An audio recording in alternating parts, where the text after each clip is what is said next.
지금 나오는 얘기들은 이 국토보유세 도입 처리시키고 다주택자에 대한 규제도 완화하겠다라는 방향의 GTX가 연장되도록 하겠다. 아, 강원도까지. 네네. 이런 노무현 정부 때나 문재인 정부 때 규제 정책이 굉장히 심했었는데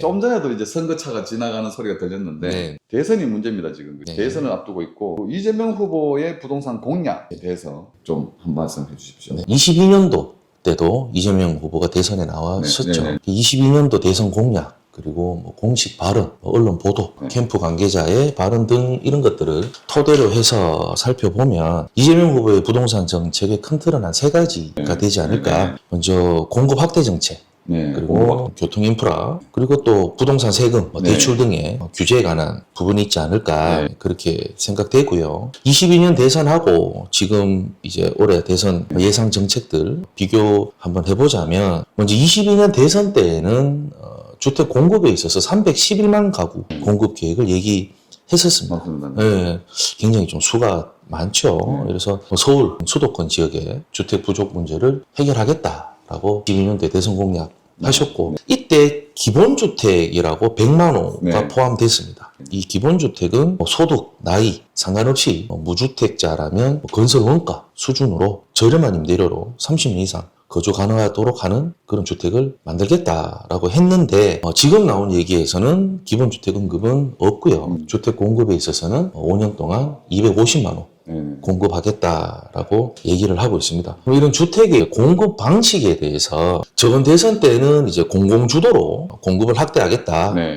이런 얘기가 있었는데 지금은 K 수도권 이런 얘기 하시면서 수도권 중심의 발전 방향을 제시하고 또 서울과 경기도에 정비사업 활성화해서 부동산을 보양하겠다라고 합니다. 그래서 서울의 노후도심의 용적률 높이고 상향시 부담금은 또 낮춰주고 이런 등의 재개발 재건축의 규제를 완화해서 민간 중심의 공급 확대를 해보겠다라고 얘기들이 좀 있는 것 같아요. 그리고 또 전월세에 대한 지원 공약들, 전세 자금에 대해서 2차 보전, 즉 내 차액을 보상해주는 이런 2차 보전을 해주겠다. 네네. 이자 차액에 대해서 좀 지원해주겠다. 이자 이자에 대한 자금 대출 낸 거에 대한 이자에 대한 지원을 해주겠다. 지원을 좀 해주겠다. 이런 것들을 좀 확대시키고 또 이런 대상 주택의 범위들 예를 들어 월세 세액 공제, 대상자의 소득 기준 이런 것들을 상향시키고 또 공공임대도 대폭 확대하겠다라는 얘기가 있습니다.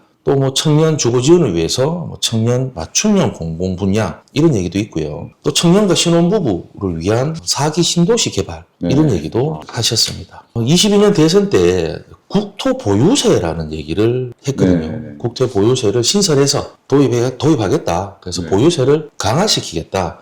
즉 다주택자 규제를 강화하겠다라는 얘기를 하셨는데 지금 나오는 얘기들은 이 국토보유세 도입 처리시키고 보유세는 현행 유지하고 다주택자에 대한 규제도 완화하겠다라는 방향의 발언들을 지속해서 하시는 것 같아요. 2월 달에 어떤 유튜브 채널에 나오셔가지고 3프로TV 아시는 분은 아실 겁니다. 이재명 후보가 이때 무슨 얘기를 하셨냐면 부동산 정책은 손댈 때마다 문제가 된다.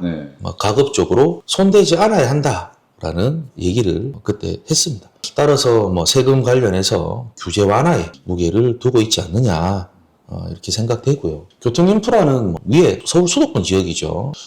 지금 건설 중인 GTX, BC 노선 이런 것들 차질 없이 추진하고 또 이 GTX 노선을 확장하겠다. 수도권 외곽에서 강원권까지 GTX가 연장되도록 하겠다. 강원도까지? 네네. 이런 얘기들이 언론이나 여러 가지 보도들을 통해서 나오고 있습니다. 또 기본적으로 이제 원래 22년도 대선 나왔을 때의 정책 방향하고 지금 방향이 조금 완화 쪽으로 지금 바뀌었죠. 많이 하네요. 그래서 이재명 후보가 최근에는 이제 최근 행보가 우클릭한다 이 얘기가 계속 나오는 게 예전 방향하고는 조금 다른 방향으로. 그래서 수십 년간 이제 사람들이 부동산으로 돈을 벌어왔는데 그걸 본 사람들이 전부 다 이제 나도 돈을 벌어야지 하는 욕망이 좀 크다. 그리고 부동산 시장이 누른다고 눌러지냐. 최근 이제 이재명 후보의 얘기입니다.